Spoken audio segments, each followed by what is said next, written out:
राधिका का बदला लेने के लिए निशांत हर हद पार करने के लिए तैयार था। ना सिर्फ उसने निशा को सबक सिखाना शुरू कर दिया था, बल्कि उसने अलीशा के कुत्ते हनी को भी नहीं छोड़ा था। उसने उसका जबड़ा अपने हाथों से खोलकर उसकी हालत खराब कर दी थी, लेकिन अलीशा से यह सब देखा नहीं जा रहा था और उसने निशांत को धक्का दे दिया। जब निशांत बदले में अलीशा को मारने के लिए आगे आया तो अलीशा ने अपने आप को बचाने के लिए कहा कि वो पेट से थी और वो बच्चा किसी और का नहीं बल्कि विराज अग्निहोत्री का था। ये सुनते ही ना सिर्फ अनुराग बल्कि एक बार के लिए निशांत भी रुक गया। अलीशा सिर्फ यही नहीं रुकी, उसने निशांत की ओर देखा और आगे बोली, तुम किसके दम पर उछल रहे हो? मुझे मालूम है कि यहाँ मुंबई में अनुराग के परिवार से बड़ा और कोई परिवार नहीं। जितने बिजनेस इन लोगों का फैला हुआ है उतना बड़ा बिजनेस यहाँ किसी का नहीं है। ऐसे में अनुराग तुम्हारे सामने ऐसे हाथ जोड़कर क्यों खड़ा है? अलीशा को ये बात समझ में नहीं आ रही थी, बल्कि इसी वजह से उसे बुरा भी लग रहा था। वो देख पा रहा था कि अनुराग जबरदस्ती निशांत के सामने इस तरह से हाथ जोड़कर खड़ा था।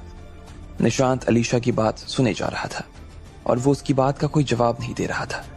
वो जानता था कि अलीशा को उसके परिवार का ढांचा समझा पाना मुश्किल नहीं बल्कि नामुमकिन था, लेकिन उसे मालूम था कि अनुराग को इस बारे में सब पता था।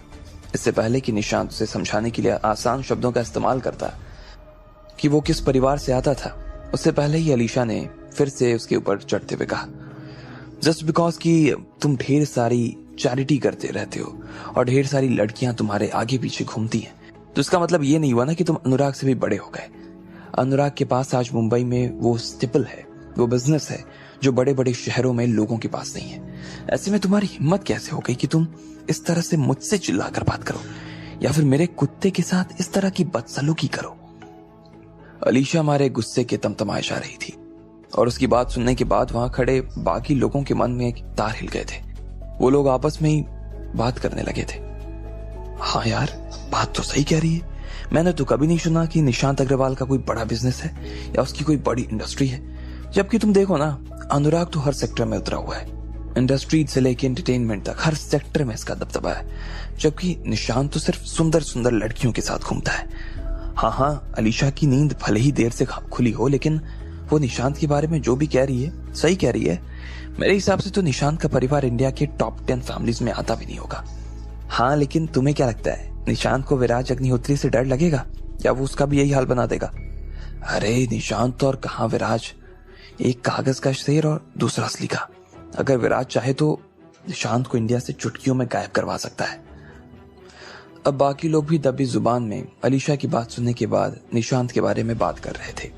वो वही दोहरा रहे थे जो अलीशा कहना चाह रही थी। उन्हें भी अब यही लगने लगा कि सच में निशांत कागज का ही शेर था और उसका इस तरह से चुप होकर खड़े रहना उन सब लोगों के मन में आई इस बात को सही भी साबित कर रहा था। निशांत, मुझे तो लगता है कि तुम्हारी शक्ल से पता चलता है कि जो मैं कह रही हूँ वो सही है। तुम सिर्फ एक कागज के शेर हो और कुछ नहीं। और ऐसे में तुमने मेरी हनी के दांत खींचने की कोशिश की। अब अगर तुम चाहते हो कि मैं विराज को इन सब के बारे में ना बताऊं, तो तुम अभी के अभी मेरे सामने घुटने पर गिड़गिड़ाना शुरू करो, मुझसे माफी मांगो। अलीशा की आंखों में एक अलग ही रुबाब उतर आया था। उसकी आंखों में निशांत को उसका घमंड नजर आ रहा था। जब तक विराज उसके साथ खड़ा था तब तक इस पूरी दुनिया में किसी से भी उसे डरने की जरूरत नहीं है। ओह अच्छा, तो तुम चाहती हो कि मैं तुम्हारे सामने तुम्हारे घुटने में गिरूं और तुमसे माफी मांगू? अच्छा ठीक है, क्यों नहीं, निशांत ने मुस्कुराते हुए कहा और फिर धीरे से उसके सामने अपने घुटनों पर बैठ गया। अलीशा ने जैसे ही उसे ये सब करते देखा उसके चेहरे पर हंसी आ गई। वो देख पा रही थी कि जिस आदमी के सामने अभी तक किसी की जुबान खोलने की हिम्मत नहीं हो रही थी, उस आदमी को उसने चुटकियों में घुटने पिला दिया था। शाबाश, चलो अब सॉरी बोलो। सॉरी अलीशा, मुझसे गलती हो गई। सॉरी हनी, मुझसे गलती हो गई, अलीशा ने कहा और फिर सब लोगों को देखकर निशांत के मुंह से ये सब सुनने का इंतजार करने लगी। उसके चेहरे का घमंड और ज्यादा बढ़ गया था और वो सबको ऐसे देख रही थी जैसे उसने माचिस की तीली से कोई किला जीत लिया हो। जब वो अपने दिमाग में ये सब सोच रही थी कि निशांत उससे अभी के अभी माफी मांगेगा, तभी अचानक से उसका सिर घूमने लगा और उसे चक्कर आने लगे। वो तो निशांत के जवाब का इंतजार कर रही थी, लेकिन अचानक से उसने देखा कि उसकी आंखों के सामने सब कुछ उल्टा पुल्टा हो गया। निशांत ने उसकी माफी मांगने के बजाय उसे अपने कंधों पर उठा लिया था।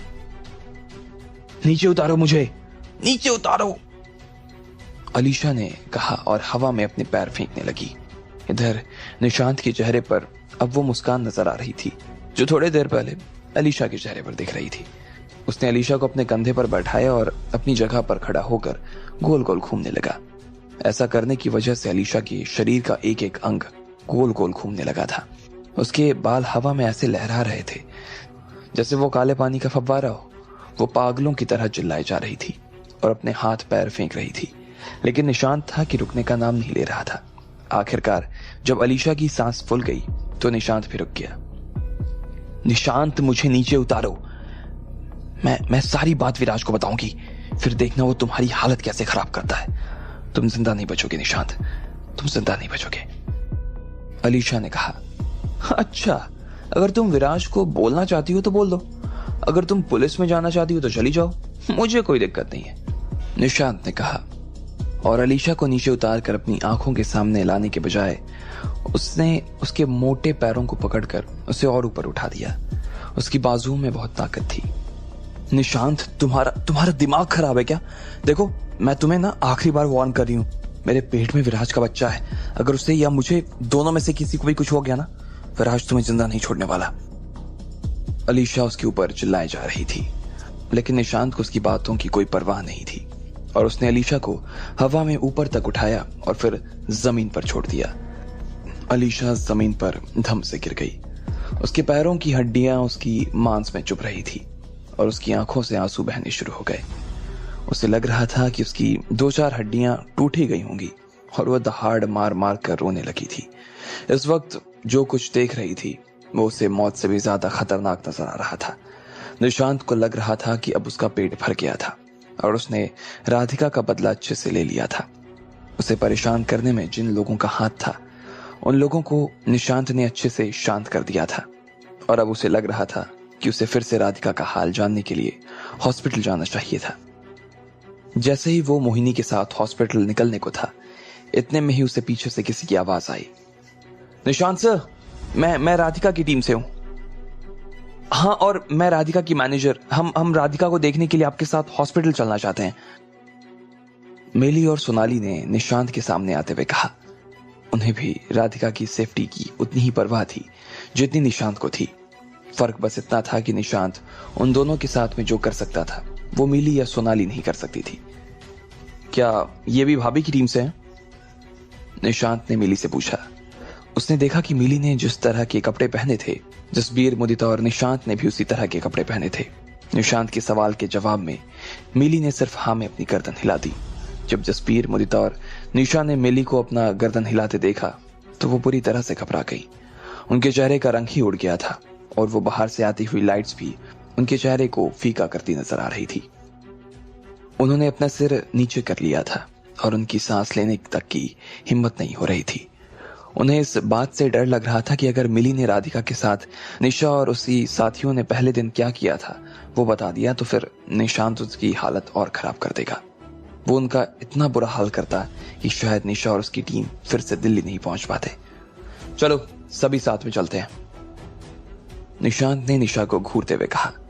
निशा समझ गई थी कि निशांत उन सभी लोगों को फिर से घेरने की तैयारी कर रहा था, लेकिन उसे समझ नहीं आ रहा था कि वो निशा के साथ दोबारा ऐसा क्यों कर रहा था। वो उसे तो पहले ही सजा दे चुका था, पर जिस तरह की सजा उसे अभी मिली थी उसका दर्द निशा के बदन में अभी भी ताजा था और इसलिए वो निशांत को चाहकर भी मना नहीं कर सकती थी। इधर बीच में निशांत ने उन सबको ले जाने के लिए अनुराग से बोलकर 2 गाड़ियां मंगवा ली थी। जैसे ही दोनों गाड़ियां आईं, निशांत ने सबको गाड़ी के अंदर बैठाया और वो लोग हॉस्पिटल के लिए रवाना हो गए। निशांत की गाड़ी थोड़ी ही देर में हॉस्पिटल भी पहुंच गई और वो सीधा सब लोगों के साथ आईसीयू की तरफ बढ़ गया। डॉक्टर ने उसे बताया कि राधिका की हालत पहले से काफी ठीक है, उसे सिर्फ पैनिक अटैक आया था। बाकी कुत्ते के काटने की वजह से जो निशान हुए थे उसके लिए उन्होंने रैबीज का इंजेक्शन लगवा दिया था और साथ ही उसका दर्द कम करने के लिए एक अलग तरह से इंजेक्शन देकर उसके घाव पर पट्टी बांधी थी। राधिका को ज्यादा चोट नहीं आई थी और ये बात सुनते ही निशांत के दिल को शांति मिल गई। राधिका की हालत उतनी भी खराब भी नहीं थी जितना वो सोच रही थी। इधर राधिका दवा के असर की वजह से आराम से अपने पलंग पर लेटी हुई थी। उसे बड़ी सुकून की नींद आ रही थी।